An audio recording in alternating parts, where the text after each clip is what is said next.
Hər səhər güzgünün qarşısına keçib, özünə mən güclüyəm, mən uğurluyam deməyin heç bir işə yaramır. Müasir motivasiya sənayesi bizi inandırmağa çalışır ki, özgüvən sadəcə müsbət düşünmə ilə yaranır. Lakin psixologiya bunun tam əksini sübut edir.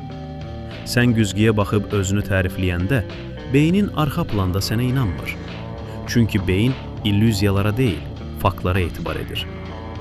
Ortada heç bir real nəticə yoxdursa, müsbət cümlələr təkrarlamaq sadəcə özünü aldatmaqdır və daxili narahatlığı daha da artırır.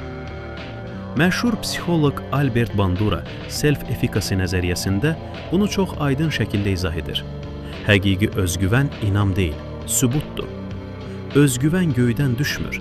O sənin keçmişdəki kiçik uğurlarına baxıb, mən bunu onsuz da bacarmışdım demək qabiliyyətindir. Beyin sənin dediklərinə yox, etdiklərinə baxaraq sənə bir dəyər biçir. Bəs əsl özgüvəni necə qurmalı? Sözləri kənara qoy. Beyninə müzakirə edilməz sübutlar ver.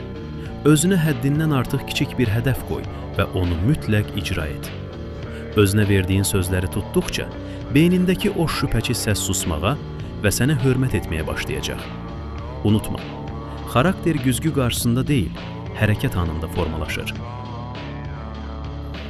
Daha çox belə psixoloji və fəlsəfi təhlillər üçün səhifəni izləməyi və bu videonu yadda saxlamağı unutmayın.